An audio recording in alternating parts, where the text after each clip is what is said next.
Good morning, everyone. This is to test whether you can see the screen share or not and listen to my mic. Can any one of y'all confirm whether this is in order?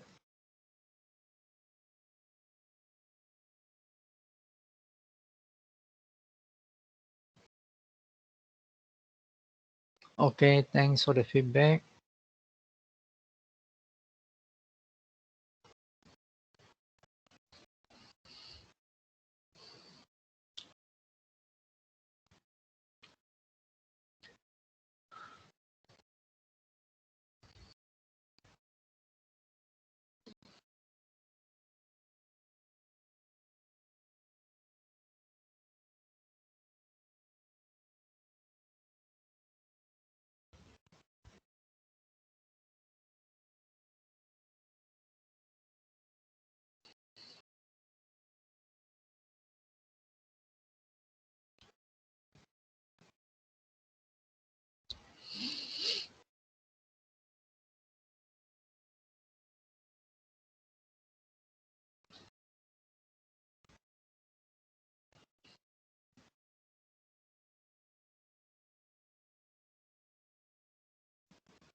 Okay, thanks for your feedback.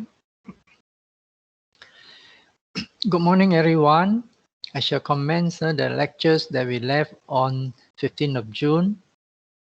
We have a stop at performance bond. So performance bond, earlier, you're aware that there are two types. One of them is on default bond, and then the other one is on demand bond. So on default bond, or you call it conditional bond. So you need to prove of default. We call it a default bond. The other one is demand bond. So we have covered the conditional bond or default bond. What are the requirements need to be there? It's more stringent. It's more difficult for the owner or the beneficiary project to get the money out. The next category that we are going to cover from now on is on the demand bond. So demand bond, the purpose is the same as any other type of bond, whether it's a default bond or not. It's the whole purpose of why you need the bond is to protect the employer due to non-performance by the contractor. That is the whole purpose. It's more towards the financial protection. Because once the project is delayed or abandoned, to continue with the project, usually additional costs will be incurred. So this additional money that can be sourced from the contractor can be used to offset some of the additional costs incurred. That is the whole purpose. So usually the bond is issued by bank or other organization, for example, insurance, requiring proof or damage suffered. So that is, this one is the default bond category. Okay, so you can see the first description here, proof of default and damage suffered. So here is the default bond category. This one is a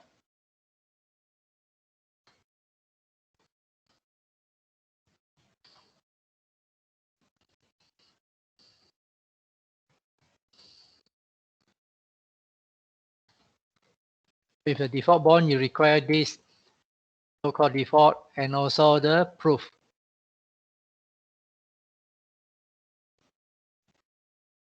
Okay. So now this level of protection required for the provision of the type of bond where actual fault or loss is irrelevant to the enforcement of the security. If you're talking about a default bond, the actual default is not so relevant, or some of the defaults is not so relevant as long as it is reflected in the document on what are the default entitle the owner to invoke or to activate the demand bond or the performance bond.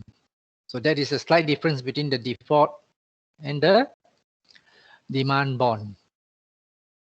So you call this unconditional performance bond or a demand bond. There's another name for it.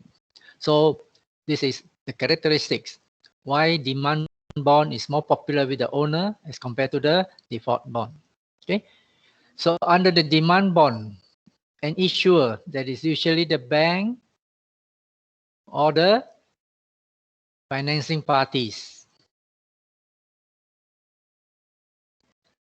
agree to make a payment to the beneficiary, that is the owner, against the presentation of the document. This is one of the requirements, presentation of the document without any consideration of the underlying transaction.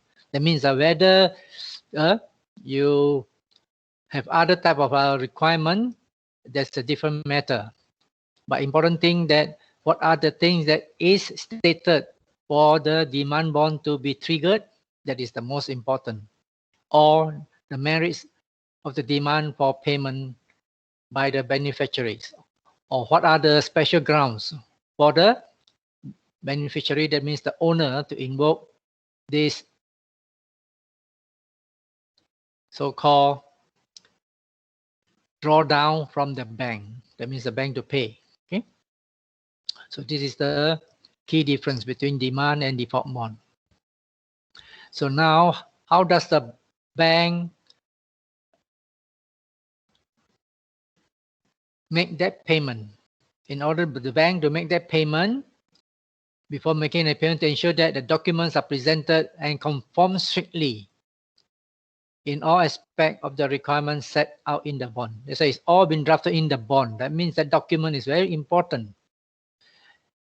If in the document it says that if the delay is more than 20% and you can show that the delay is more than 20%, then the bank will release the money already, because the stated in the demand bond is, let's say, one of the only one condition. If delay more than 20% can be proven by the owner or the consultants, then the owner got the right to invoke that bond. I'll just give you a simple example.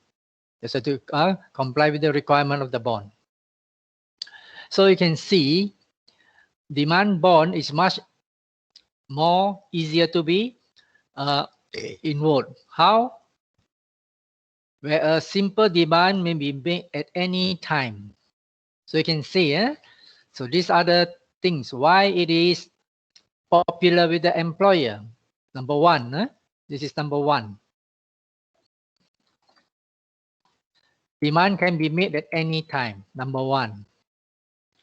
And number two, as long as the conditions are complied, condition. And number three, the timing. When to make the demand. And then number four, supporting document. These are the requirements to ensure your demand bond will be honored by the bank.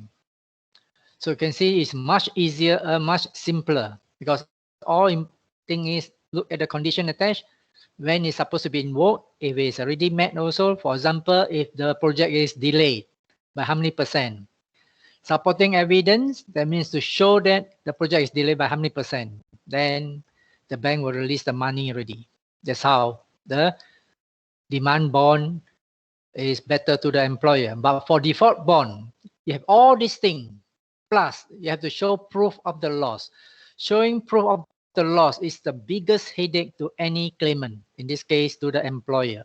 You have to show how much you are losing. So that document is very difficult to be computed by an owner or the QS or the architect, because you don't have that information so readily available. So this is very important for you to keep in mind. That's why the bank, the owner of the project prefer demand bond. So upon presenting this, then the bank is obligated to pay. So this is what I mentioned.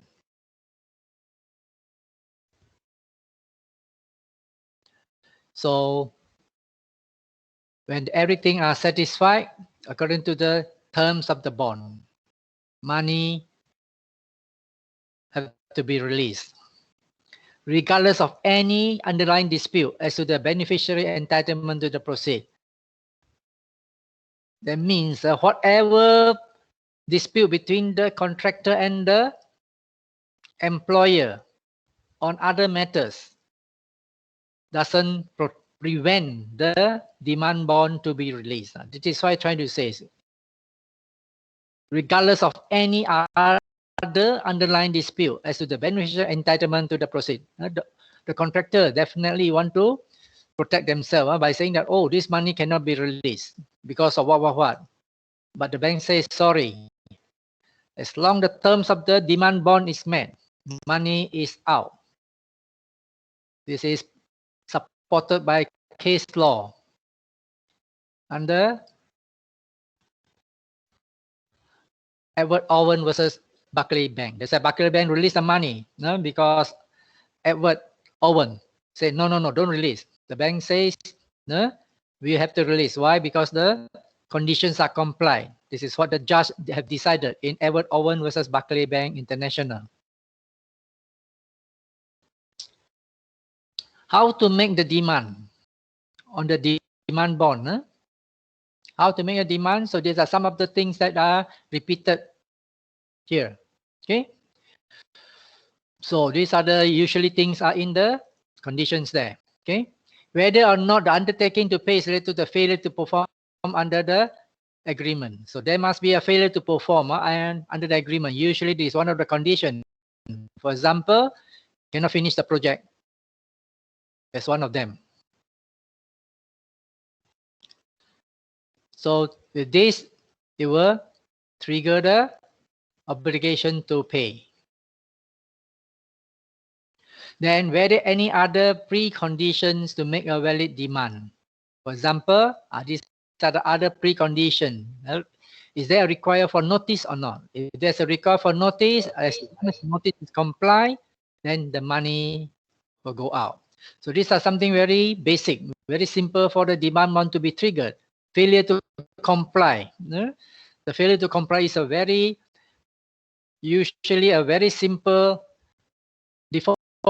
The simplest one, as I say, is delay of the project at any time by more than a certain percentages. This is the usual things that can be put into the contract on the demand bond for the bank to trigger that payment. So repeat again, the condition need to be complied for the demand bond to be released. Then the bank obligation to pay on demand, but the demand must include document.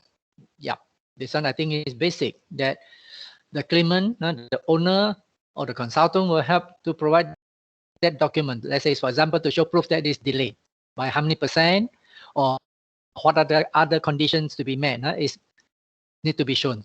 If not, it's not fair for the bank to release the money. So, and also,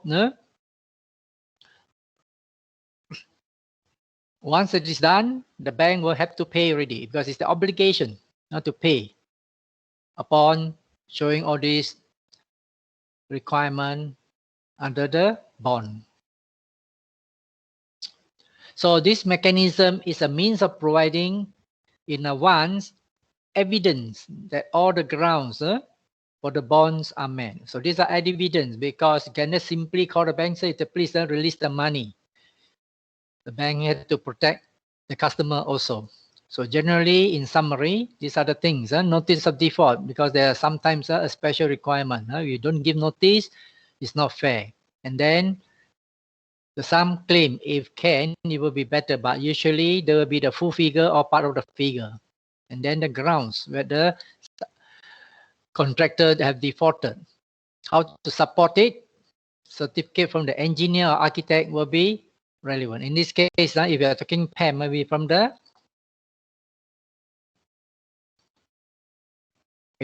is from the other type of a document is the engineer.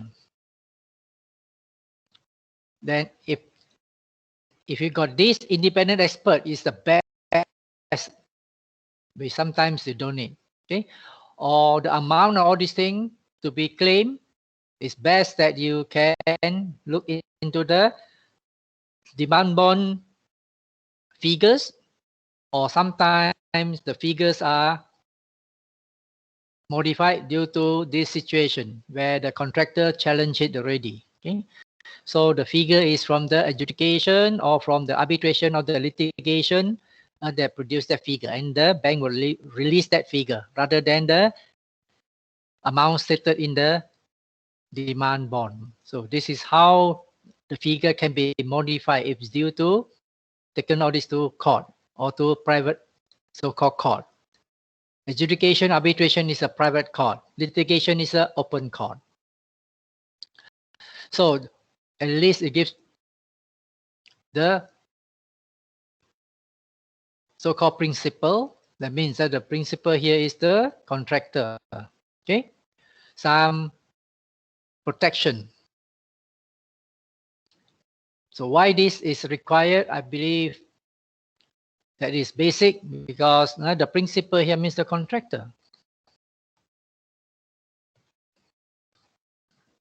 Be protected somehow. Can just simply pay by the bank. So this one are the condition for the contractor to be protected, and also the bank to be protected also. At least they comply, then the bank is future will be free from any other so-called dispute. So generally you can see the documents required for the release have be something reasonable. So basically you can see here the general rule is the beneficiary means the owner is to produce certain documents. Once a certain documents are produced,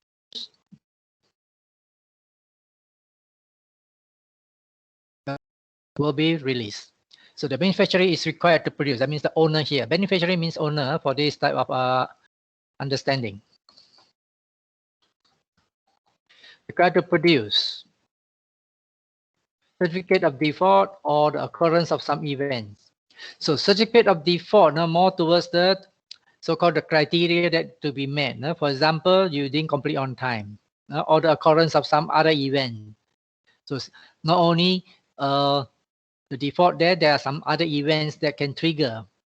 So this is more than one event to trigger the demand bond. The bank is usually not required to investigate beyond the face of the document. So once they receive it, the bank won't be so busybody to try to find out some more. As long as the documents there says that these are the conditions to be met and all the conditions are met, either is one or two, then the bank says, thank you very much. This money I have to release to the beneficiary. So important point to note is the period of time for which the surety remains liable is critical. Yeah. Do you know why this is important?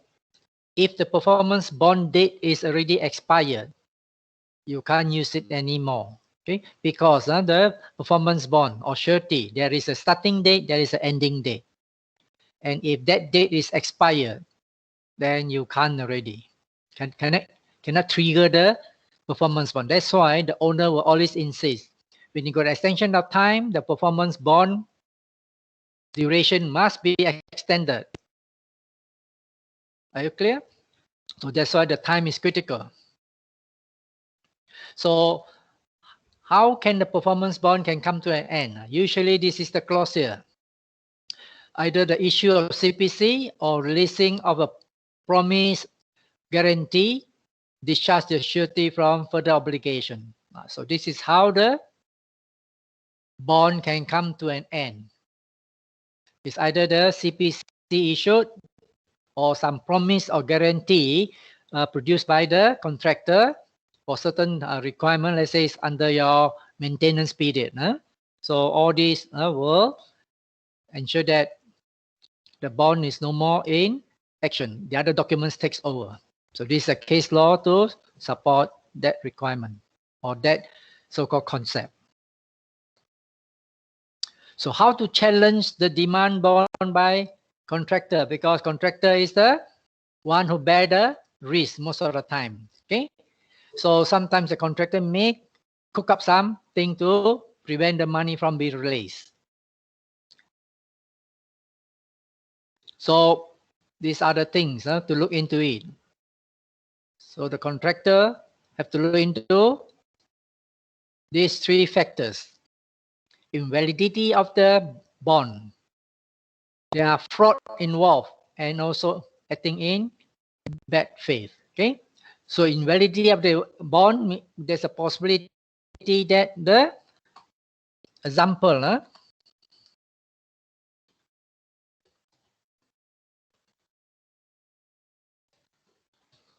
duration has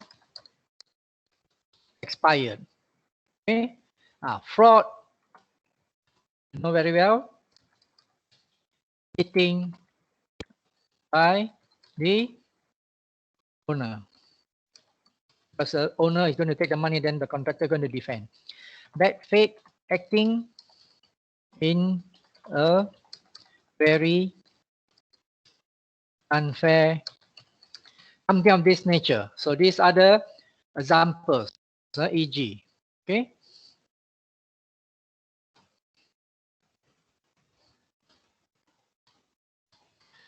These are the challenges that the contractor can bring it up against the owner of the project.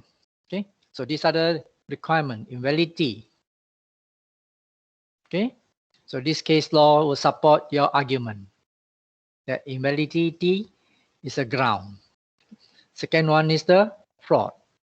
When somebody commits something illegal, usually, okay.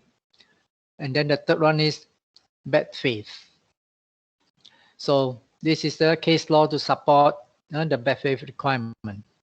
Where you act something very so-called unfair. Okay. Next, we're going to the types of bond in the construction industry. So generally, there are many types of bond, but more often than not, usually the more popular in the local environment in Malaysia is the performance bond. The rest of the bond are not so frequently used for private project. Private project usually I come across is the performance bond. The other type of bond are very rare, required. Okay, but for the sake of academics, so these are the various type of bond that you need to know and why it is required. First of all, is the bond or tender bond.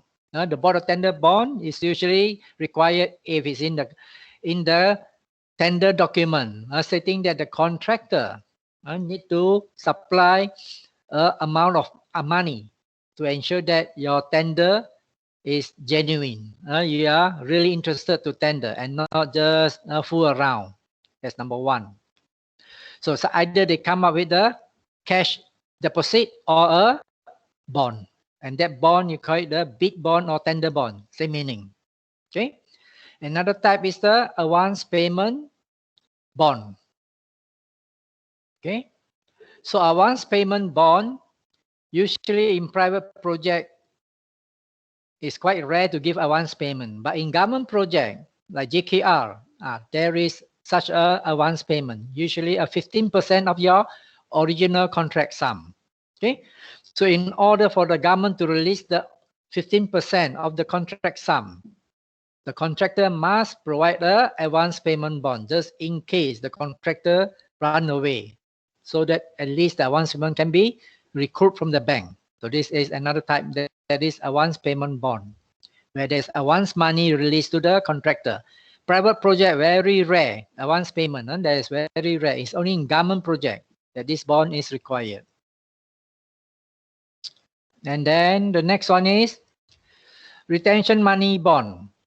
So this type bond is to replace the retention sum because it's subject to the agreement by the employer or the owner. If the owner willing to release the retention sum much earlier, then the owner need to have some protection. So they ask the contractor, okay, I can release the cash, but you need to provide a safety condition to be complied. For example, retention money, if some of the works there you need to be repaired, you cannot repair, then the owner will trigger the retention money and get from the bank there to do the repair. If you don't want to do the repair, it's one of the them. That is during the progress of the work. Another one is the maintenance or defects liability bond. Okay, so this maintain or defect liability bond, because maintenance is supposed to be carried out by the contractor, free of charge to the owner. What happens if there are things to be repaired and the owner, contractor, is not cooperative in maintaining the defects liability period?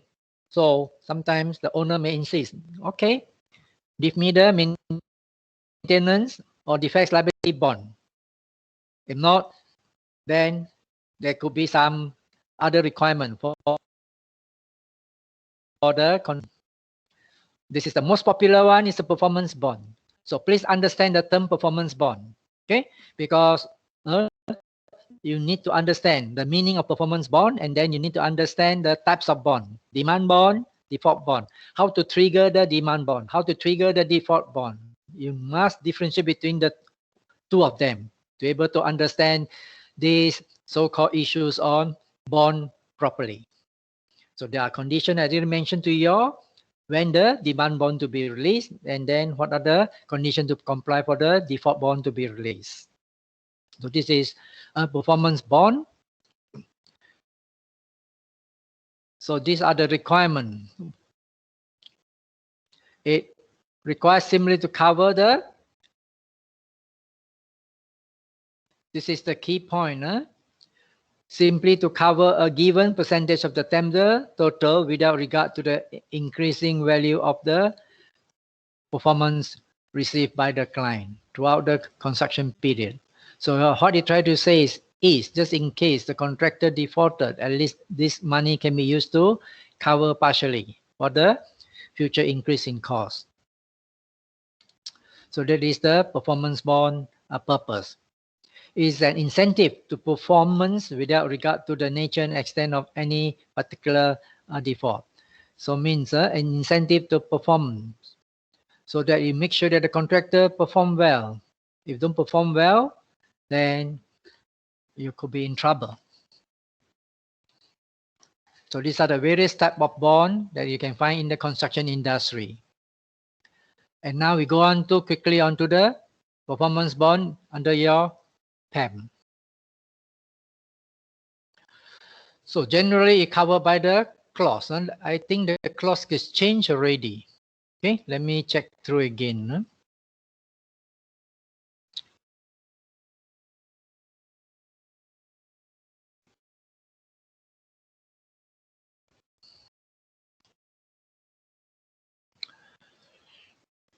Okay, so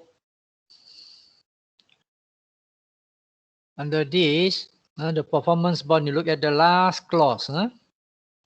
So I think there's a change in numbering.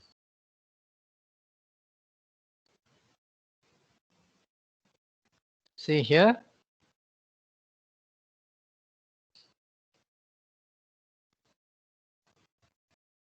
Performance bond.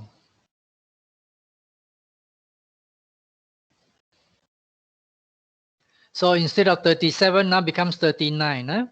Please look at the color. The blue color is PEM 2018. The red color is PEM 2006. Okay, so just see the difference here. So I need to change it. Sorry. Yeah, clause 39 of PEM 2018. Okay, so if you look at it, that is under the clause 39 already. Yeah, there's a change. 2018, there's a change. If it 2006 is 37. So that document is very important for you to understand two PEM document in one go. Okay, so what's the main purpose of the performance bond?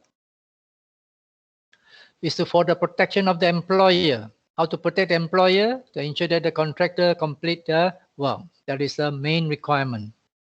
So how long the duration of performance bond? So this one should be under 39 already. Okay, change already. So you look at your PEM. What is the duration required?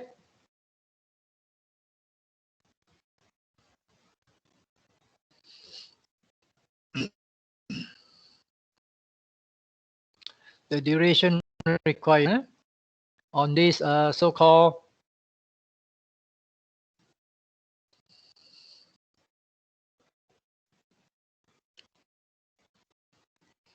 So the duration required, validity of the bond. See? So this is the duration required. So you go for this one, then you know already. Valid until 3 months after the completion date. That means after CPC. Okay? Where the works would not be completed by the completion date, extend the performance bond date. Okay? Then plus 3 months. This one is plus 3 months. Yeah. Okay? Duration performance bond until the completion plus 3 months. So you don't have this one.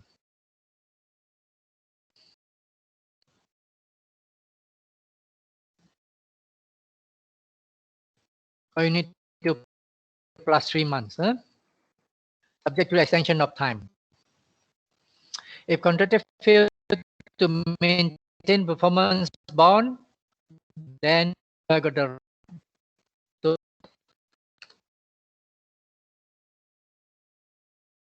charge the contract under 9.4. Stated appendix. Stated in the so appendix is at the end page. And this is the appendix. Okay. Will tell you performance bond requirement.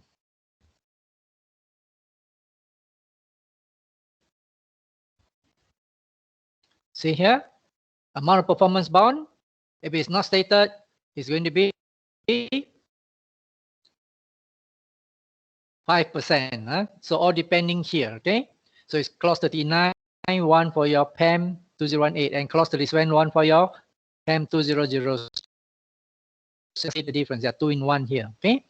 So you can see now that there are changes in a minor manner. So all depending on what is the figure stated here. Okay. So usually it's a 5% of contract sum.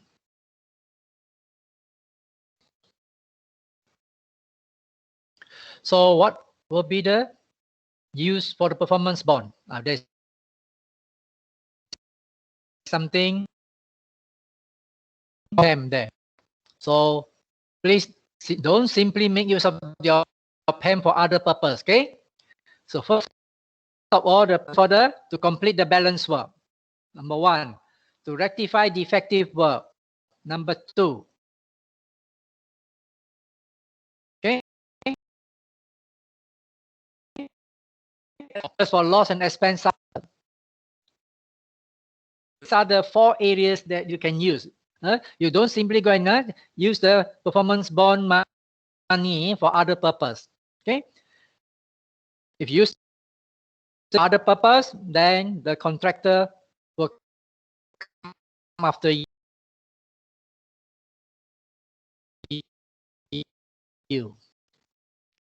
PB money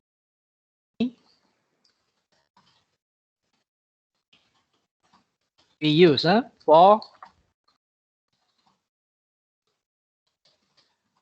cannot be used for other purposes apart from those stated above. I hope you must understand this. If you use something other than above, the employer is in trouble. Okay, so you must use something that is contractually stated there. Okay, so these are the 4 areas that you can trigger to utilize the money of the performance bond.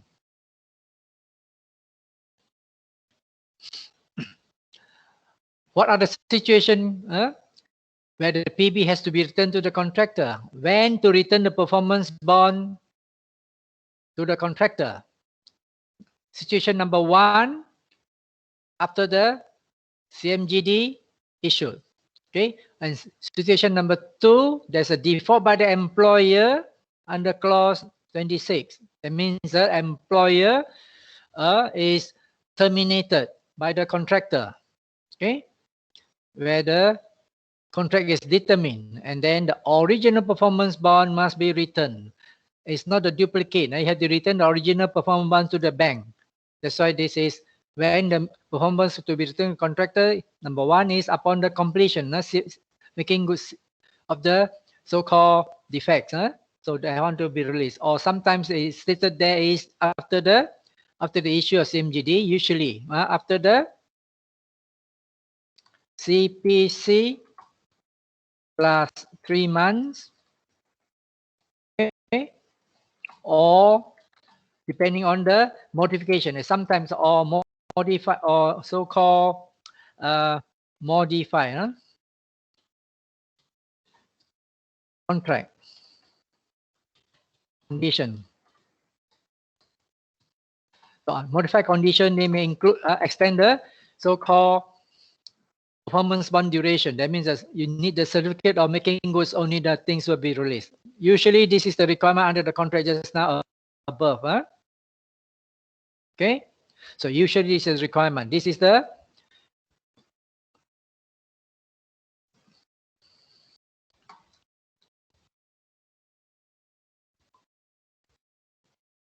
so these are the modified one. So this is the modified requirement.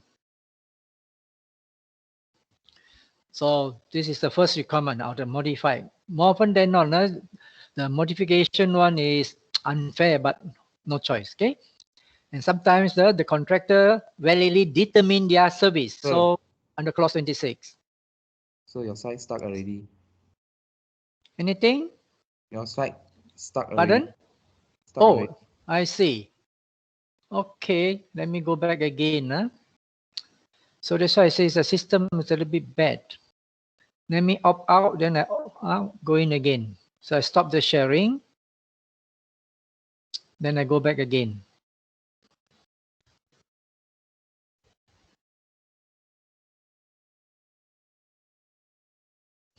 Can you see now? Can you see now? Yeah. Okay, good, good. Sorry about that. I don't know why the system is keep on cutting off when I switch in and out. So let me know if there's any such a thing. Okay. So I go back one for the continuation. Okay. So on the performance bond, when to utilize the performance bond? So these are the situation that you can use performance bond. So you don't simply go and use it outside this four situation, because the contractor will come after you if you use it outside for this situation. Okay, so what are the situation that, for example, I can cook up is outside this one? You go and buy material. See here to complete the balance of the work, rectify defects, cover so-called set off, and also the loss and expense claim produced by the employer. But then let's say the employer get the money, you go and make a tour for the company staff. Can you use it for the tour for the company staff using the performance money? Answer is not here. You're in trouble. Okay, so the performance bond money must be used within those under the contract that it can be utilized. If not, you are using it in a illegal manner. Okay, so when the performance bond to be returned, the original certificate, here we are talking about original certificate.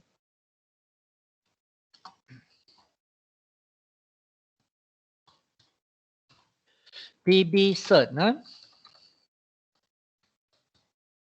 when to return is after the work completed plus 3 months as per the contract just now we are saying there. Or sometimes the contract is modified, the contract condition, so usually they modify to last longer after the certificate of making goods defect.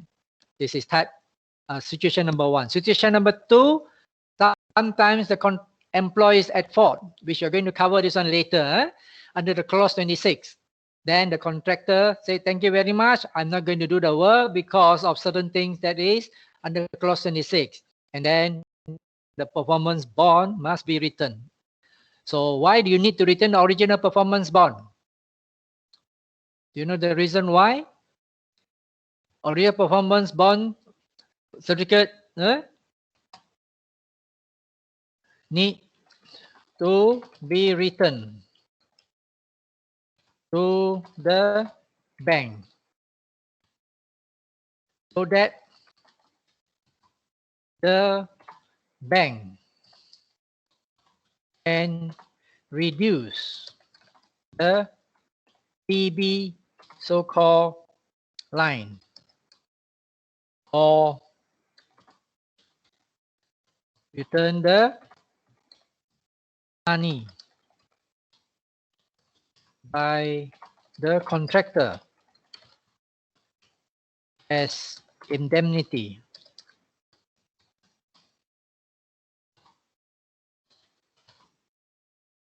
The bank to issue the PB.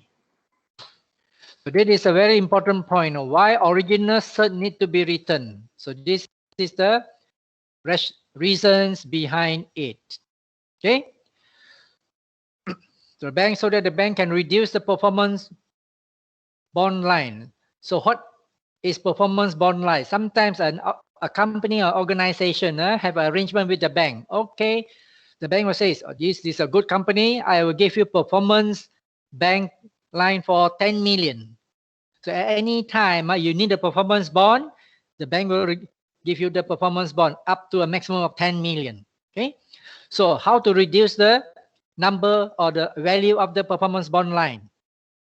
The only can be reduced when the original certificate of performance bond is returned to the bank.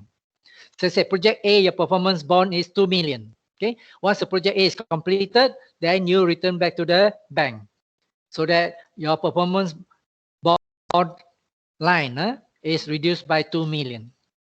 Another situation is sometimes the organization do not have the performance bond line or so-called service. You have to put your deposit, cash deposit. Okay. So how to get back the cash deposit by the contractor? It's only when the original of the bond is returned to the bank. Then only the cash deposit will be returned. If not, the cash deposit will be jammed there. So that is a very important point on why the original certificate of the bond need to be returned to the bank issuing it. So these are the 2 points for you to think about. Okay, next we're going to the insurance. Okay, so we take a 5 minutes break.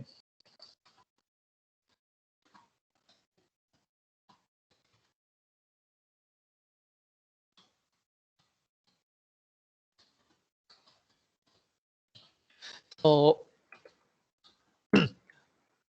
9:48. We'll continue at 9:48.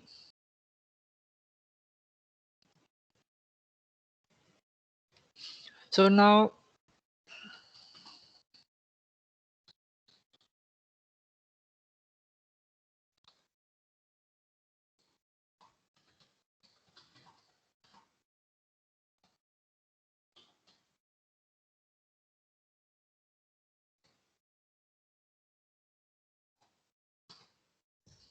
okay.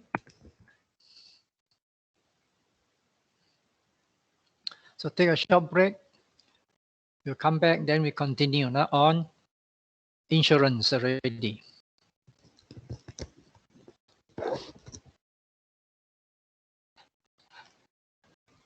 So in the meantime, for those haven't scanned, so please can you scan now?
There are 178 out of 189 attended.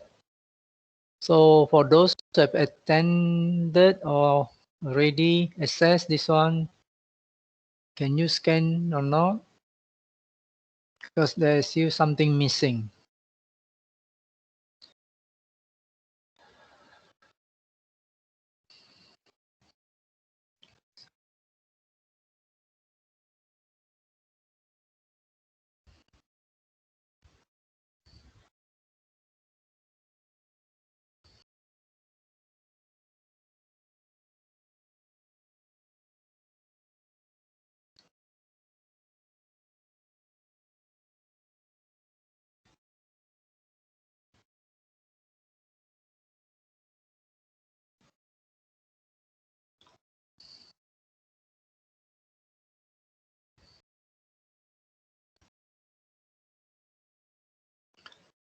Okay, welcome back. Can you see the screen properly? Any feedback?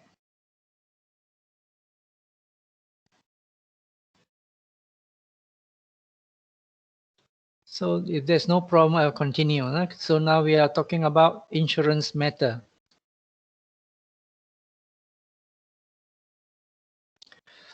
So generally, if you look into your PAM, it is covered under the clause 19 and 20.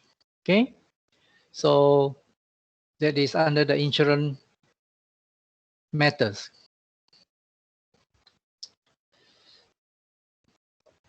Usually is under your PAM, contractually is under this clause. Sometimes Sir. there's, yes? Sorry, sir, can you share again your screen? Okay, that's why this is the big problem. I have to go in and out.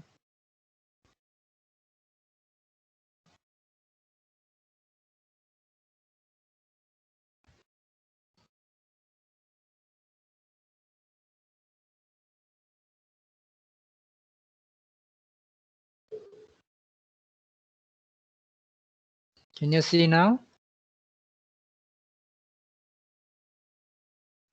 Can you see the screen share? Can or cannot? Now can see, Okay, so let me continue. Welcome back, everyone. So we are going to section 1.8 already. That is on insurance matter. Okay.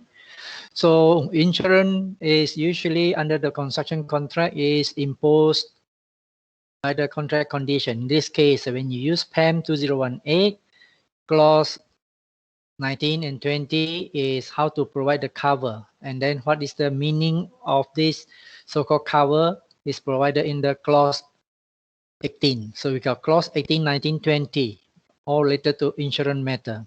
But how much to cover, who to cover is under clause 19 and clause 20.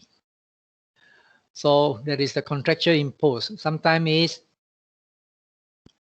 a project may be subject to the Act of Parliament. The Parliament says that you do certain thing, you must have certain insurance. So these are the possible source of the insurance requirement. Okay. So more often than not, you can see that you have to be careful when you are dealing with insurance matter. Okay, because you need some real good knowledge. If not, then you will be disappointed.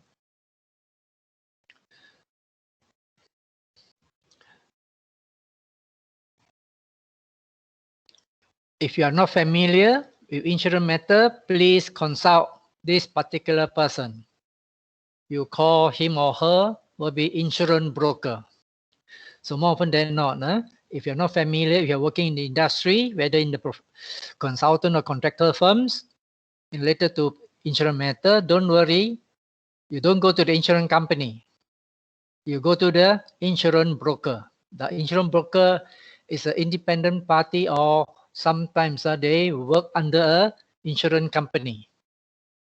And they can give you a very good advice on what other things that is covered, what other thing is not covered, or anything that you want them to let you know.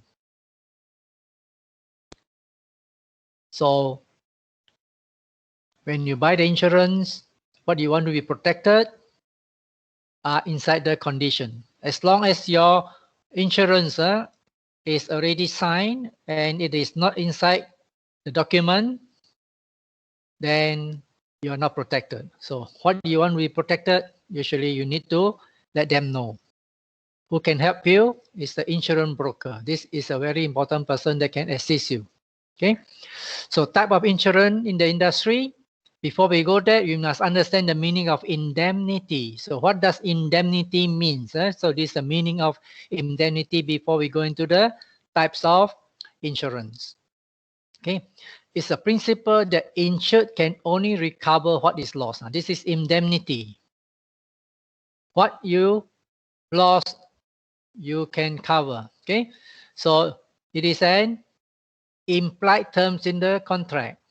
So now you can see the importance of implied terms. Okay.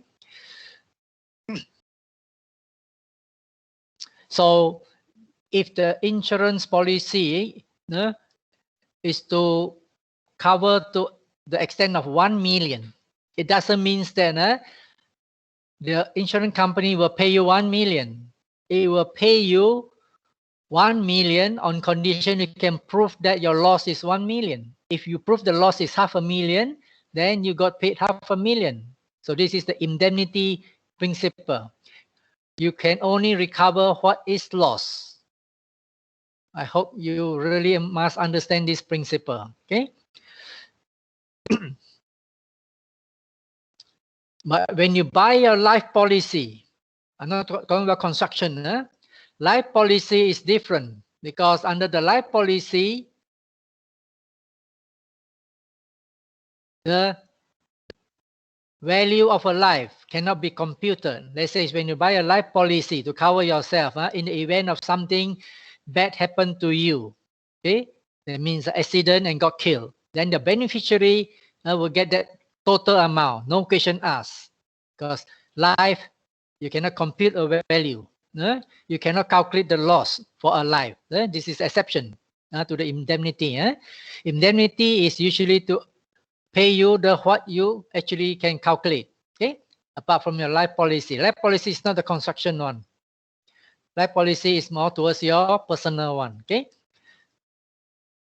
Now the type of insurance in the construction industry.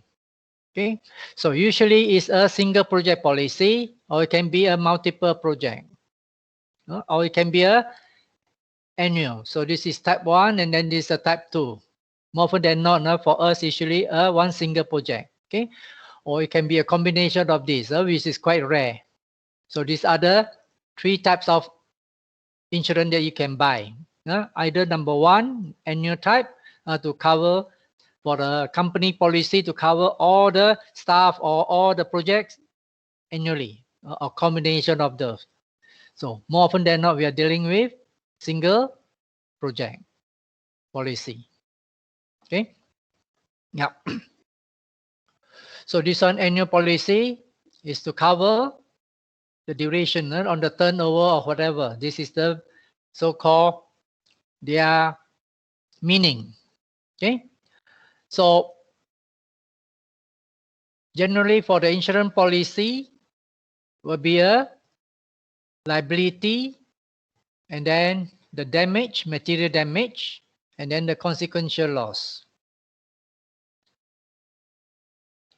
So liability is employer liability or the public liability, more towards affecting those in the public. Okay. This is to claims from the against the owner or contractor's default. Okay. So this is different. Material damage default. This one is more towards this category.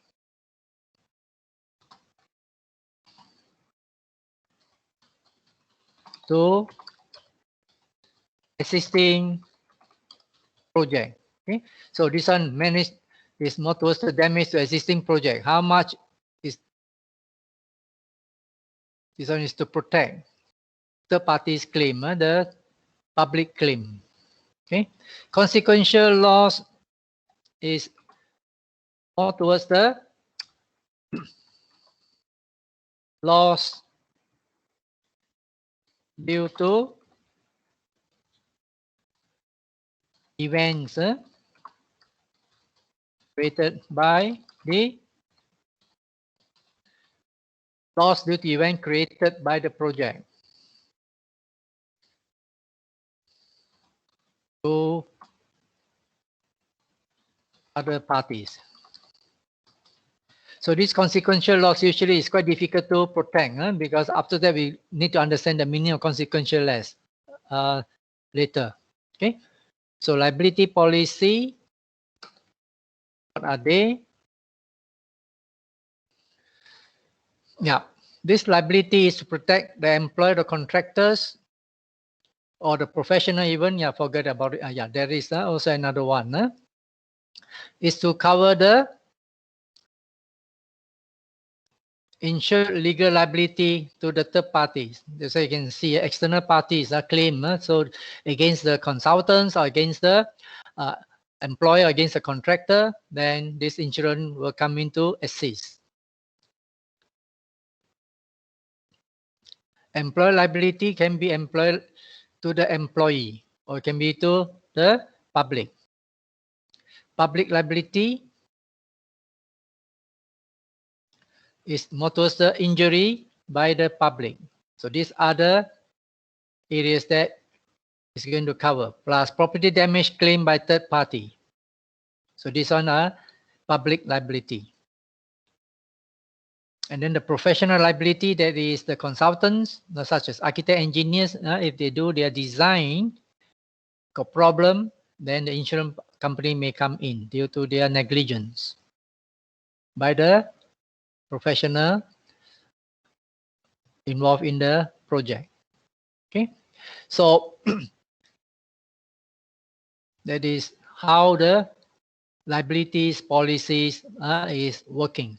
But there's another one I did mention here above. Material damage, damage to existing project or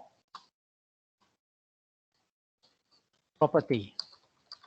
Okay, so it's existing project or public property that is covered under the material damage. So here you can see property damage claimed by any party or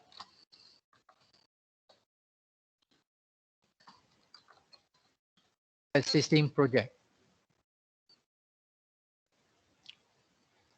So specific area under the PAM to help you get a better understanding. Okay, so this one is, as I say, so it covers under the clause 18 is to tell you how does the indemnity works, and clause 1920 is to tell you what to protect and who to provide the protection. Please identify between these three clauses in relation to your insurance matter.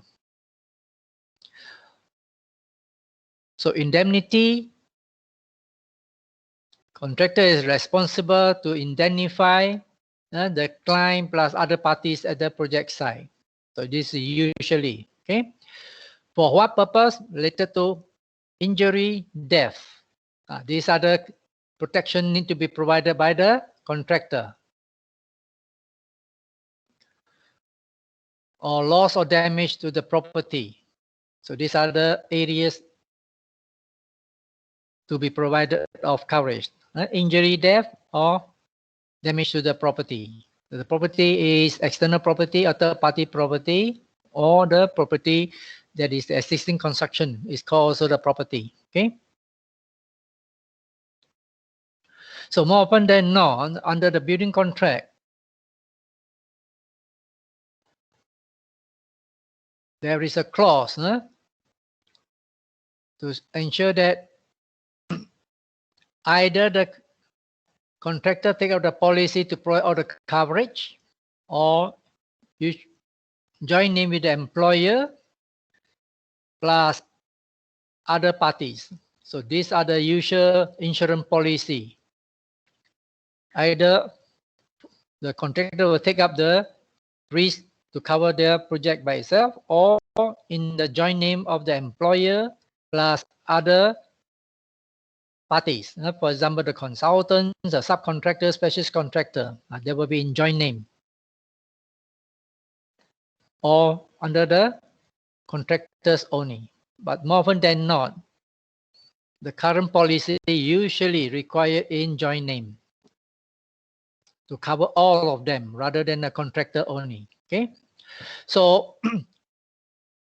which one will be decided? The option A or B is on the client. Okay, and also depending on the amount of the insurance money to be paid. Premium, the cost of premium is, because insurance is not free. Please remember, you have to pay a premium. So that's why all this boils down to the risk involved and then the amount of money involved. So example here on how to provide the necessary insurance. Employer carry out building insurance in relation to the shell and the core. So this is type 1. The existing owner will provide this part of the insurance. Okay. So then the other part, when the renovation is ongoing, so it's better for the contractor to take up all the protection. Okay. So these are the arrangement between the owner and the contractor. If the employer provide the building insurance to the shell and core and the works which related to the fitting and renovation work, it will be more practical for the employer to insure rather than the contractor to avoid the danger of having too many policies in relation to one building. So what they're trying to say here is this. If there is an existing building, it is better for the employer to provide the coverage. Or sometimes the employer can provide the shell and the core, and the renovation work can be provided by the contractor. There's no problem, but it's easier that the employer provide the insurance so that the contractor will have to factor in the pricing of this so-called renovation project accordingly. That means insurance policy nil, because employer is providing the coverage. If the employer says no, then the contractor has to buy the insurance, then the contractor has to put something for the premiums to be paid by the contractor to provide the necessary protection. Ultimately, in insurance, the money or the premium to be paid will have to be borne by the employer, because ultimately to the contractor, nothing is free. Okay? Everything needs to be paid. Who to pay for it? Ultimately, it goes back to the employer. So it's only in terms of the administrative part, whether the employer want to do the administrative part or the contractor need to do the administrative part. Please remember that insurance policy is not free. To the employer, if they buy it, it could be cheaper. To the contractor to buy it, it may be more costly. So the provision of this type of so-called insurance will describe the basis of risk and the type of risk and damage to be so-called protected. So all depending on your terms and conditions of your insurance policy. So common for construction all risk insurance to lie alongside the professional indemnity carried by the contractor and professional consultant. So you can see sometimes when you arrange for insurance policy, okay, you will try to provide the professional the protection and also the contractor the protection. It's up to you how to want to allocate the protection provided. Okay, so or sometimes depending on the contract documents. So in certain contract documents, the insurance is to provided by the contractor to cover even the professional so-called negligence. But sometimes the employer says, okay, professional party, you buy your own insurance, and so on. All these are depending on the terms and conditions or the request of the client. Alternatively, a project insurance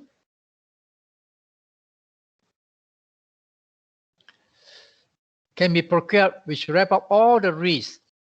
That means to cover everything, everyone at the project site. So it's up to the owner on who to take up the policy. Is important. Ultimately, somebody must take up the duties and responsibility to manage the insurance. Okay, so that is important concept. Or the insurance can be purchased by the contractor under one as an entity by itself to protect the contractor and plus the employer, or the contractor plus employer plus consultants, or the contractor, employer, consultants plus subcontractors, and so on. So it's up to the client to require it, because ultimately the client is the one who pay all the insurance policy money, the premium.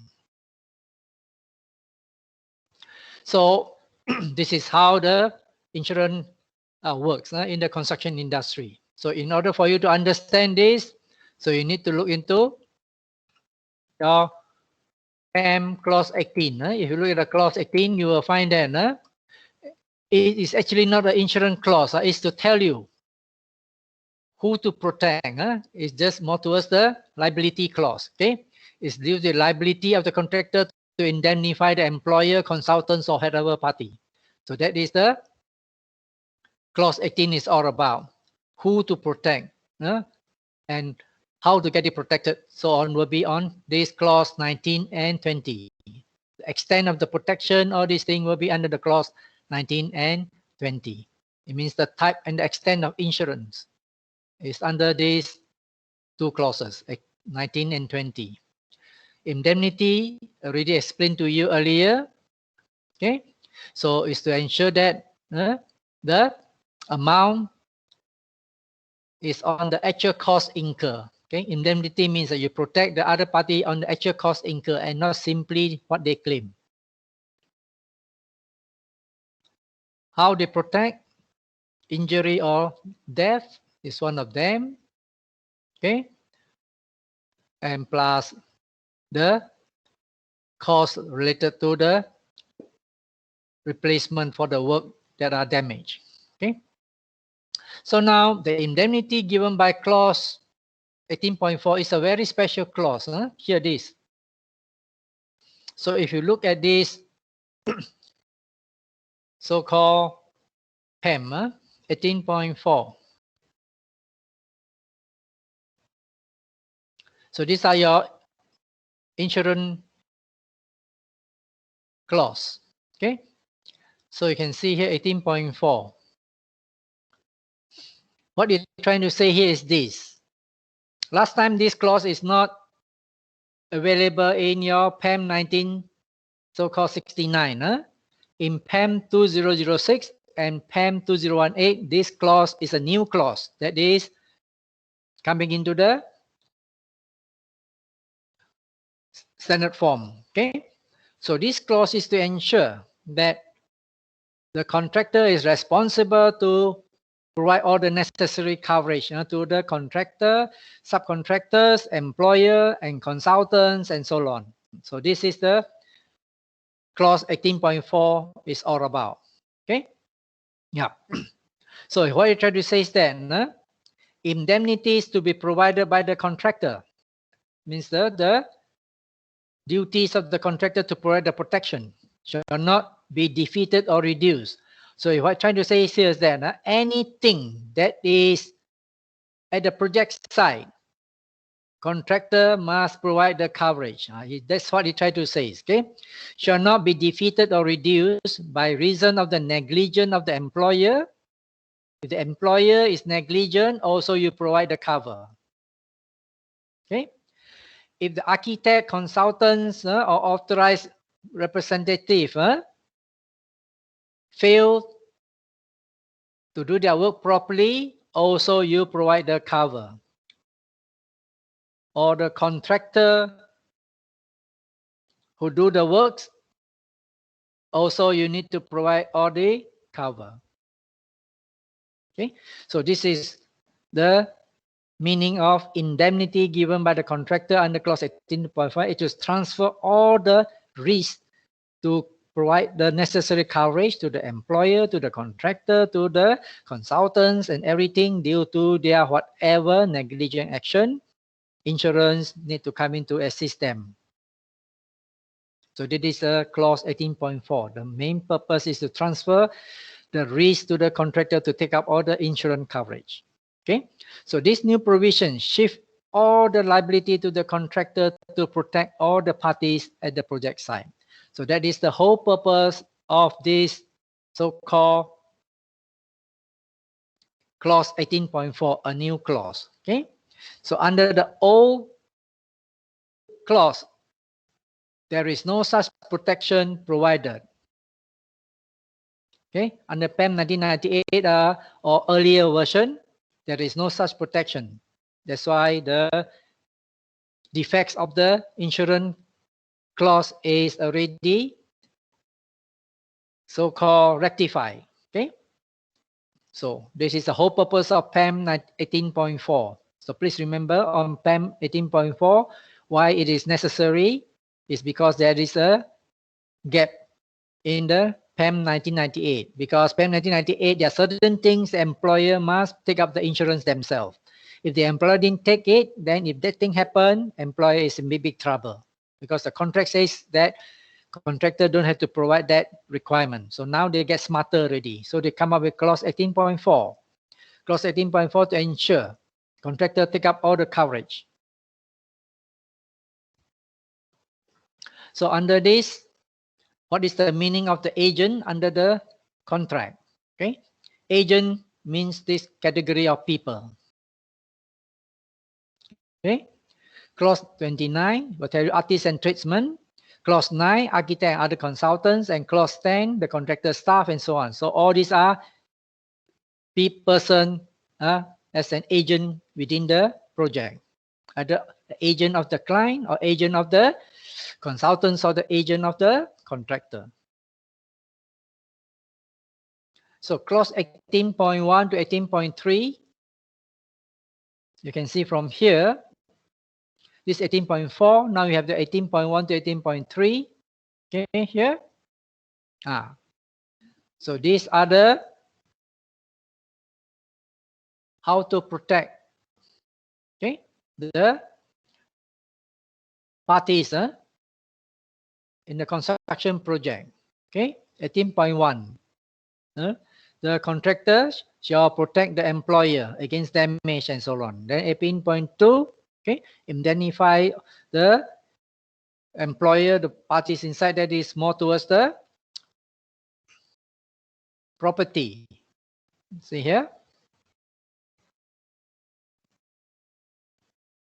So these are the protection need to be afforded in your project.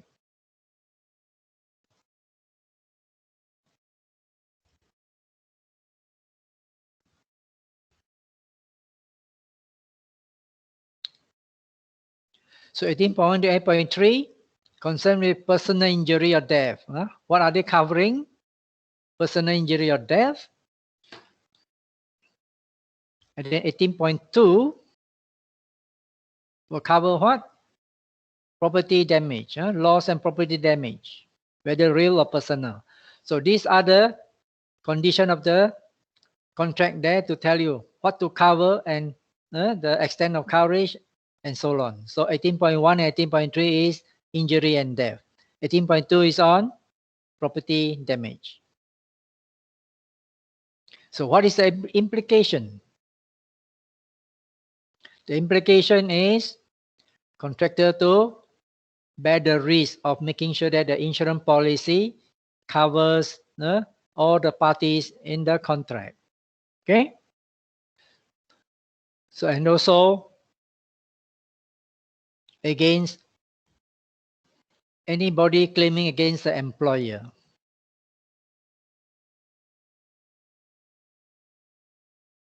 And on top of that, please remember, this is a very important statement. Who to be protected by the insurance policy? So the policy will only protect those people that are legally at the project site. If the person enter the project site is illegal, then the insurance cannot protect the coverage. Okay, so I try to say here, a trespasser cannot be successful in the claims for the insurance. So please, the next time when you handle projects, that's why you can see the project is all hoarded out. See, no authorized person is allowed to enter. It's very important. If you're unauthorized to enter, if anything happened to you, insurance cannot provide the coverage. Are you clear? So it's very important. Only legal person allowed to enter the project site. Then the insurance policy will be able to provide you the protection. If that person is a trespasser, simply walk in, like certain salesmen going to the project site to promote their product, and something happened to the salesman. You want to claim money for the salesman. The insurance company says, thank you very much. A trespasser is not protected. That is the meaning here. Whereas all the other workforce consultants, subcontractors, specialist contractor, employers, representative are all protected because they are the legal person at the project site.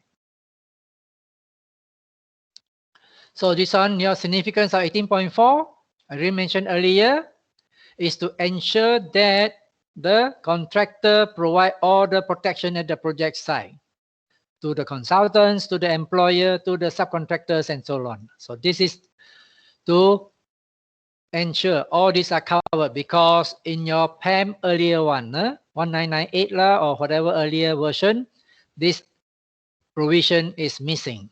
Okay, so this one effectively shift all the risk to the contractor to provide the coverage. This is something to protect the gap in the contract document earlier than 2006. That means 1998 and earlier version, these are the defects there. So 18.4 is created to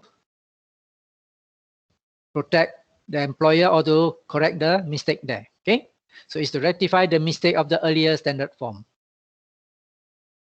Okay, so generally what it means, insurance who provide the finance, ultimately, I repeat again and again, is employer who finance everything, because it makes sure that the contractor or whoever party is have to provide all the necessary administrative tasks to ensure that the project can be implemented safely. So another area for us to look on today is the SOXO. This is a contractual requirement. Okay, contractual requirement under this, under the clause 19.2. Okay, employee social security scheme. This is called SOXO. Okay, so this one is under the Employee Social Security Act. This is called SOXO. This is the statutory provision. It's not a so-called buying from the insurance company. It's a statutory provision. Okay, so it's run by the government. So it's a state compensation for the accident at the work or disease. So now you may think that, hey, what happened? We got buying insurance and then we got a SOXO. Which is which? So this is something for you to think about. Insurance is active and SOXO is also active. So a person or affected, this is more towards the injury to a person or disease. There is a protection from both sides. One of them is your insurance policy, and then the other one is under the SOXO. Okay, it's only for accident at workplace to the person and disease at the workplace. There's a possibility to have a double protection. SOXO under the statutory requirement, and contractual is under your so-called contractor all risk policy and so on, or the workman compensation policy to cover this item. So I repeat, for workmen, there are two protections due to accident or disease at the work. You're protected by the SOXO, number one, and protected by the workman compensation, number two, at the project site. Okay, so it must be during their course of employment. For SOCSO to operate, it must be during the course of employment. I believe that you understand the meaning of during the course of employment when you study your basic contract under the year 1. Okay, what is the meaning of the during the course of employment? I won't go further than that. Okay, so what are the benefits of this SOCSO? So it's to cover for incapacity benefits and also for disablement benefit. Okay, so incapacity benefit more towards those you cannot be working. Okay, so if you cannot be working, then they provide you a certain coverage. Okay, for 156 days maximum for a person who cannot work more than 156 days. Okay, but the maximum you can claim is 156 days of your basic salary. Okay, where you contracted disease at the workplace. So you must prove that at the workplace you contract the disease. Or another one is disablement. Okay, employee will become disabled because of the injury or the disease. Then these are the problem that you cannot work. So you provide this disablement benefit for a long time. But at least they are minimum coverage. But if you cannot work for a certain time of the days, these are the amount that they can provide to a particular person, because after that you can start working again already. Okay, so how to calculate all these figures? A number of days from the date of accident. Okay, so after 90 days or beginning of the disease, then the computation starts.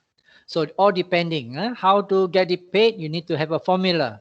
Okay, so for disablement, it could be the beginning of disease, or for the incapacity benefit, there's a possibility you need to compute after 3 months later, then you still cannot work, then only they start paying. Okay, so you need to have medical support for your claim. Okay, so this is how the computation for this is disablement or incapacity work. It's just some arithmetic only. At least you got some benefit. So what is the meaning of industrial accident? So you must be comply with this condition. Okay, it's classified as industrial accident. So you must be at the work or in the course of employment as a result of no one's fault or default, as a result of another one misconduct or act of God. Now, this is called industrial accident. Okay. So employer did not cause the accident himself directly or indirectly. If the employee were to create the problem, the employee cannot claim for this so-called this category. Okay. So what is the prescribed disease? The meaning of prescribed disease. So you must show that the person is suffering from the carrying out of the work. You need to show suffering from the disease and the condition set up in the regulation. So the condition set out in the regulation is you have to be working at the project site and you suffer that so-called disease. For example, a person who have to do plastering every day, have to mix the cement mortar and also cement screed and everything, or cement grout. Then later on, get the hand all rashes. Okay, that is a disease that is prescribed disease, and also it happens during the construction duration. Okay, so this is how you entitled for the claim. If not, sometimes you say, okay, you got cancer. Okay, so when you're working that time, the working environment didn't create the cancer. The cancer is already happened some other place. Then you cannot use that as a claim, as a prescribed disease for this type of SOCSO to work. So please be careful. The prescribed disease is know where to get it, and the type of disease they're getting, it must be related to the project that you are doing. If not, you won't be provided the coverage. So with that, we come and end to this topic, section B 1.8. So we stop for 5 minutes and then we'll continue your topic 1.9. Okay.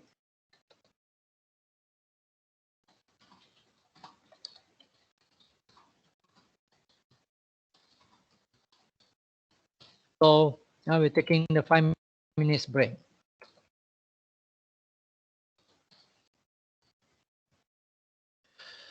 So 10:33, yeah, 10:33. You come back at 10:33.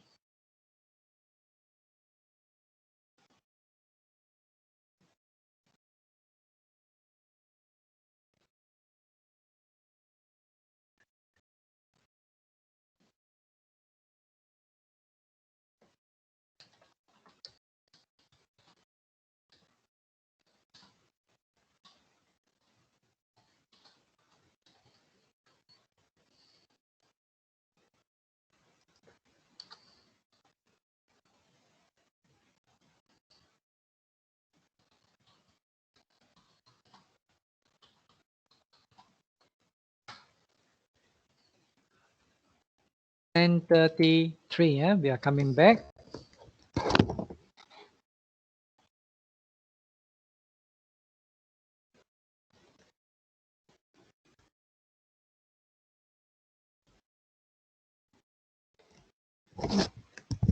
Yeah, another 6% still absent. See here, 183 versus 189.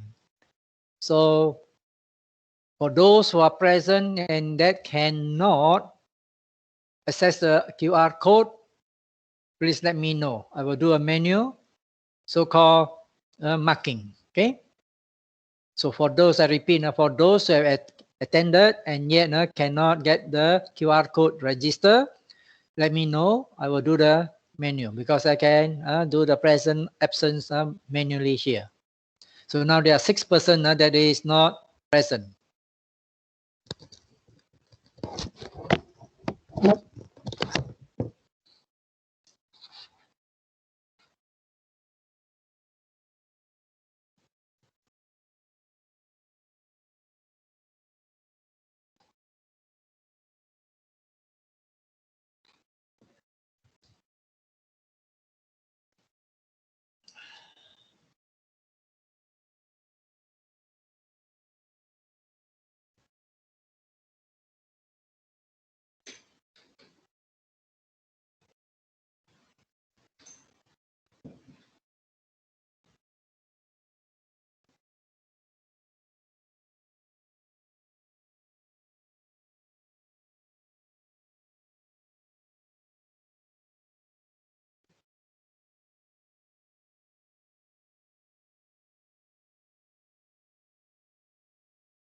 So welcome back everyone.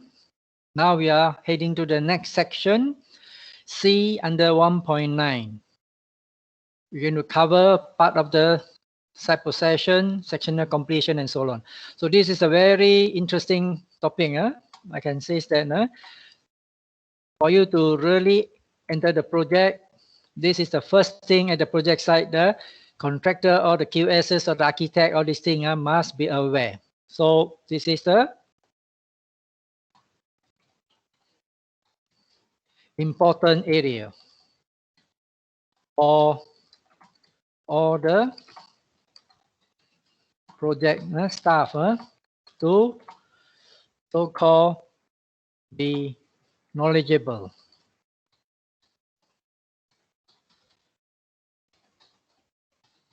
on this topic. Okay, so if you don't know, then it's going to be a big problem at the project site. A lot of consultants, a lot of site staff, they don't really understand the meaning of site possession, the meaning of sectional completion, partial possession, and so on. So please be careful on this. I'm going to take you slowly to each and every one of these. Okay. Under this section, 1.C, site possession and sectional completion or sectional, so-called site possession and so on. These are all related terminology. Okay. So what is the meaning of the possession of site? So in relation to this possession of site, before we start the proper, we need to understand the basic concept. That is an introduction. Okay. So any project, there will be a commencement date under the contract. Okay. So that commencement date is the day that the contractor allowed to proceed with the work. But in order for the contractor to commence work under the contract, what must be provided first? If the site is not provided to the contractor cannot even move into the project site because there is no location for the contractor to start the work. So there's a very important concept. There is commencement of work under the contract can only start when the site is given by the employer to the contractor. So that is very important part of the basic concept. Okay. Yeah. So why all these problems we have at the project site is because of this thing happening. Okay. Like a professionalism in handling the commencement stage of the project. Keep on repeating that a lot of them doesn't aware on how this to be handled properly by the consultant and also by the contractor. So now different standard conditions, they may have some slightly variations, but the important concept or the terms that you use under the contract are as stated below. Okay, so when you want to start project, please understand the terms that is in the contract. Okay, so the commencement of contract. What is the meaning of commencement of the contract? And what is the meaning of a contract period?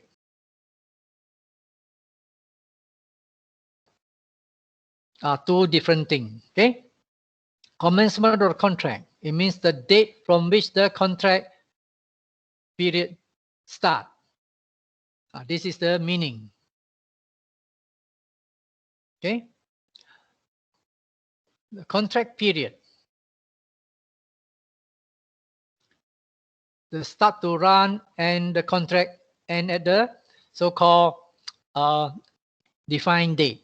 Okay, commencement of a contract is the date from which a contract period starts. Okay, or the duration starts to run. So that is the meaning of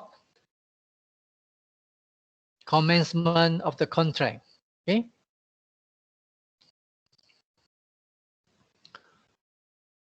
I think this is a better one.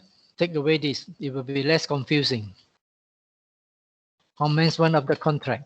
This one will be less confusing. Okay, the date on which the contract periods or the duration starts to run. Okay, so this is the meaning of the commencement of the contract. Commencement of the work.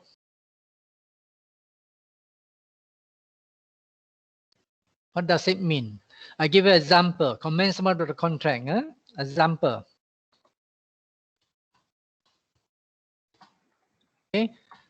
For example, in your LA, in the LA, example. Okay. Commencement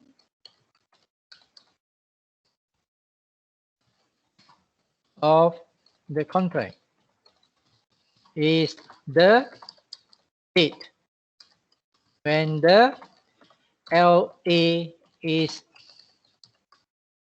signed and returned to the owner. So can you imagine? This is the commencement of the contract. It's the date where the LA, letter award or letter acceptance, is signed. Okay? Commencement of work, the date from which the work under the contract starts to run, whether or not the contractor may have begun the possession of site or the commencement of the site operation. Okay? So commencement is the day where the contractor is supposed to start. Okay, for example,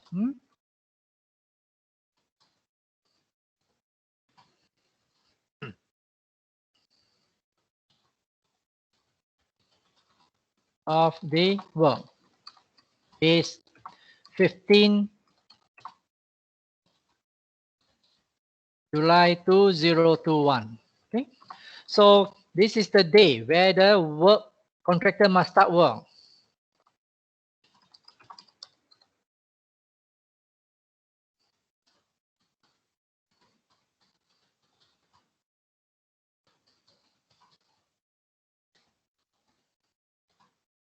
The site work.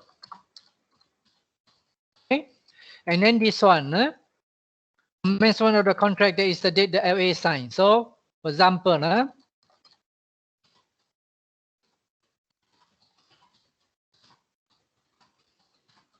LA, so-called signature date, right?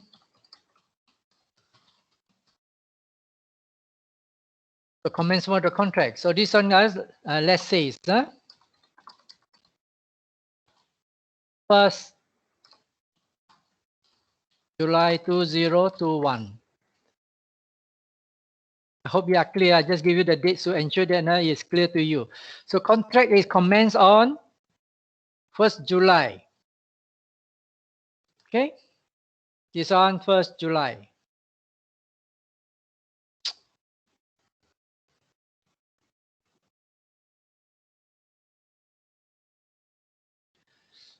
And then this one, commencement of the work is 15 July. So contract is formally at 1st July. Commencement of the work is 15 July. So from 1st July to 15 July is the mobilization period. Okay. Commencement of operation at site. This is the same. The date, this is the same as commencement of work. Okay.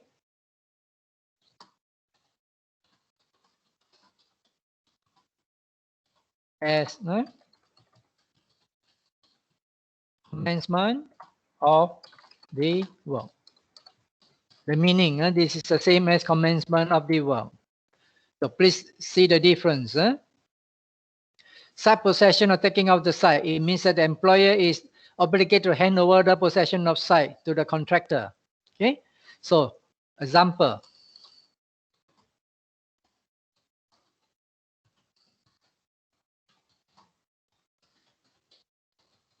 Is on 5th July. So the site possession is on 5th July. So that means on this particular date, 5th July,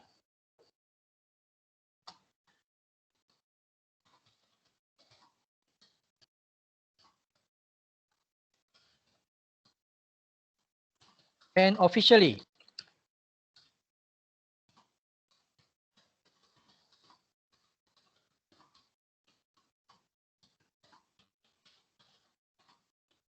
Preparation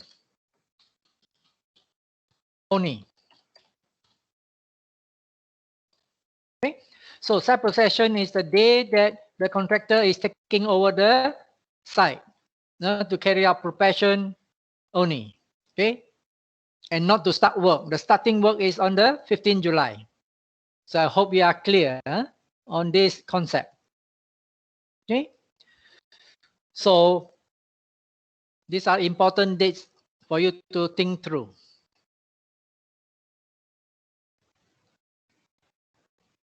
Site possession and access. Now, just now we're talking about the site possession already to understand what is the date, and this is the date, official date the site can be taken over by the contractor. Okay, so in order to do the work, you must have access to the site. So under the site possession is no good. You're only giving the site and there is no access. So under site possession and access to site, they are linked together. Okay, so obligation to the contract from where outset, okay, is stated in the condition of contract. On when is the commencement of work, when is the site possession or so-called for the work, and then there is another one, so which is the same, commencement of work and site operation is the same.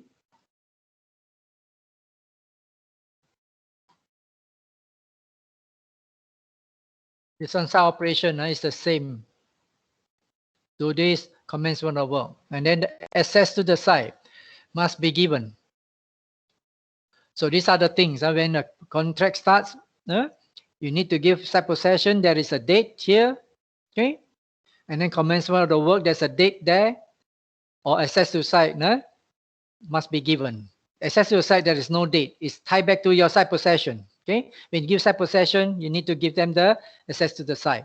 So if you want, I'll take this away. It will be less so-called confusing. Okay.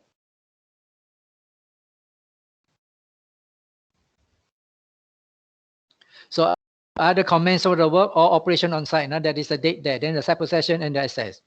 Okay. So now under your PEM, when to give the site possession date and commencement, all this thing is under this clause 21. Okay. Clause 21 will tell you the date of commencement, whether it's in section or you want to postpone it.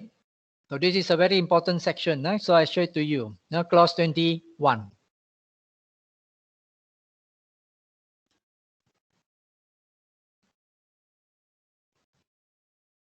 See here, clause 21. On the date of commencement, that is the day that you are allowed to start work. Possession of site shall be given to the contractor by the employer so that the contractor can start the work regularly and diligently. Okay, and complete the work on or before the completion date. So be careful. So when you do your programming the time, there is a date of commencement for your work. And then there is a date of completion. So your program must be between the date of commencement and date of completion. Okay. Site possession must be given earlier than the date of commencement. If site possession is given later than date of commencement, automatic extension of time to be granted by the employer through the consultant. Are you clear? So how to give the extension of time? The architect shall grant an extension of time under clause 23.8G. Green color is PEM 2018. Red color 23.8F is your PEM 2006. Okay, so this one, if you have a PEM 206, you look at the red color. You are using the PEM 2018, you're using the blue color. Okay, so this is the requirement for the commencement date. If there are different dates, then you're talking about sectional handing over. Okay, so this one is 21.2 because sometimes your project is so big, you give them section by section. If there's a section handing over, then you have the sectional completion date. Okay, so different section of the work section will be stated in the document. Where is this stated of the section? You have to look at the appendix. See, this one is reflected in the appendix. The section date, no? I showed to you the appendix. So please remember, appendix to your PAM is a very powerful document because it summarizes all the critical items there. Okay. Yeah, this is your appendix that shows you if there is only one completion and one commencement date. So this is your project. There is only one phase. Okay, here. The commencement, the completion is one phase. And then you have your liquidated damages applicable, single phase. Okay, so this one is one phase. But if you have sectional, this is sectional. You have each date of commencement for each section. You have your each date of completion for each section. And then you have your each amount for liquidated damages. Are you clear? So this is important. When you have a sectional handing over, there is a different commencement date, different completion date, and different LD applicable. It can be 1, 2, 3, 4, 5, 6, 7, 8, 9, 10. No problem. Okay, because this section is deal with a sectional handing over. But the important point is this: you must remember that each of them got its own commencement date, got its own completion date, got its own liquidated damage to be allocated there. If you don't, that means your contract given out is invalid. Invalid contract. So if you are consultants, you cannot even understand this one, it will be very, very embarrassing. I hope you are clear. So this is why it's important on this understanding. Okay. So this one is JKR. This thing, if you want, if not, then you don't have to bother.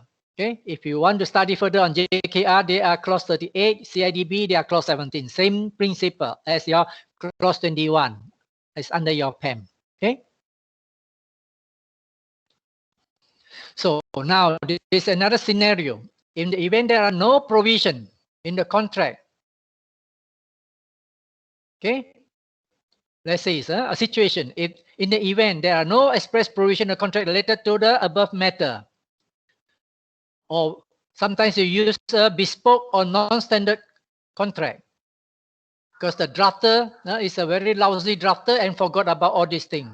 Okay, so what does it mean? Okay, so the omission by the parties to include such provision through sheer accident or mistake, whether it's an accident or mistake. Okay, so what will be the general legal position? What is the general legal position? How to interpret such type of situation? Okay, then the judge will imply. A term will usually be implied. So now can you understand the meaning of implied? If it's nothing there, the judge can help out to tidy up the vacuum or the gaps. Okay, a term will be implied by the judge that the contractor must have possession to the site in sufficient time to allow the contractor to complete the job or the work at the so-called completion. I mean, must be fair to the contractor. They imply the clause to be fair to the contractor that the contractor must be given sufficient time to complete the whole of the work. Okay, so this is provided under the Freeman versus Henley, the legal principle. Okay, so that is part one, and then part two. The contractor has the implied right to possession of the site. Okay, the actual date of commencement free of any encumbrance. So this is something that the employer must give. If to give the possession with a lot of encumbrance is actually not a proper handing over of the site possession. Okay, so you must give the site to the contractor in a proper manner, without any encumbrance. Any encumbrance means got problem. For example, the handing over the site there is in the middle of the project there is one temple. You know, so there's one temple. That temple, do you think the contractor can work with the temple there? So that is called encumbrance. So that means the employer is at fault in not giving a site that is free of encumbrance. Okay. So please remember this important concept on the so-called site handing over, site possession, and so on. We will cover later on the access and so on. So whatever method of procurement adopted, whether it's traditional or not traditional, okay. The issue of site possession is fundamental. Okay, must be the same. Whether it's a traditional, non-traditional, the site possession must be having the same principle here. Okay, so it doesn't be affected by your pricing method. Nothing to do with pricing by the contractor. Nothing to do with the employer, so-called other type of activities. Okay, you must give the site free of encumbrance. Okay, so this is something very, very important that the employer must understand. Okay.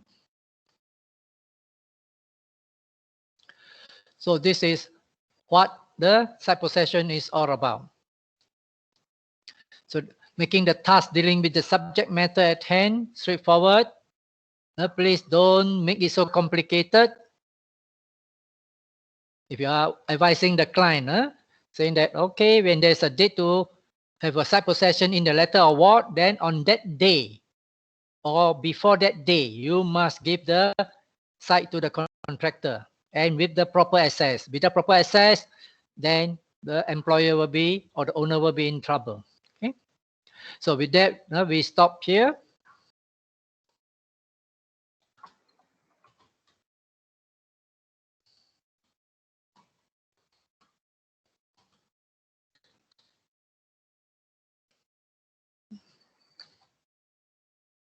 We'll continue this in our next section.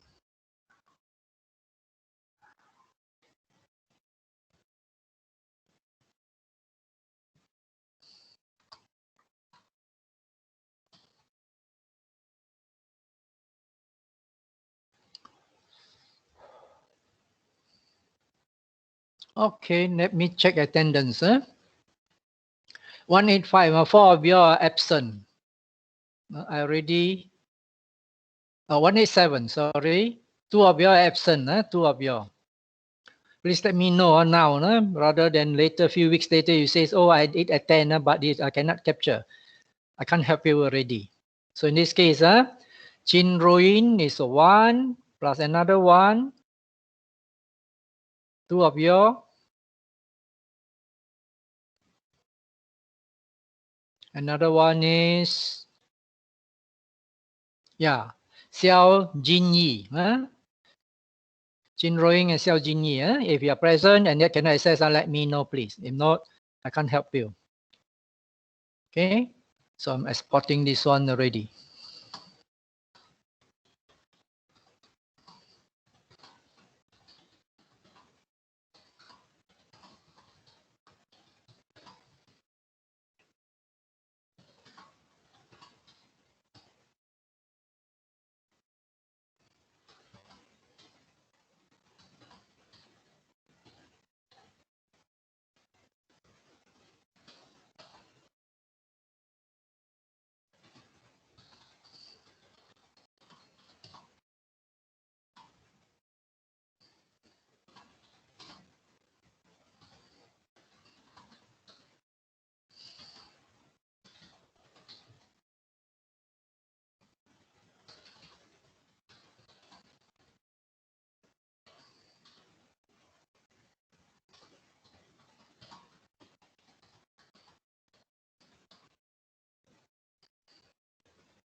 Are there anything you'd like to ask?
It's okay.